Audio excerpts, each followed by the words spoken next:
Hi everyone, welcome back to another tutorial from Crazy Gamer. Today in this video, we are going to be learning how to find your player ID or your IGG ID in Doomsday Last Survivors game. First things first, open the Doomsday Last Survivors game on your device and make sure that you are logged in. From the home page, go to the top left corner and tap on your profile avatar.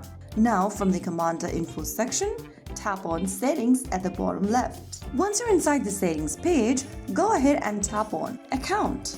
And under Account, you'll see the IGG ID displayed at the top left. It is usually a string of numbers. This is the ID you need for customer support or account linking. You can carefully or manually write it down somewhere else safe. Make sure it is correct if you are submitting it for support requests. If you want to copy your IGG ID, then you can head back to the Commander Info section and look for this Commander ID, tap on the copy button, and you'll be able to copy the ID in your clipboard.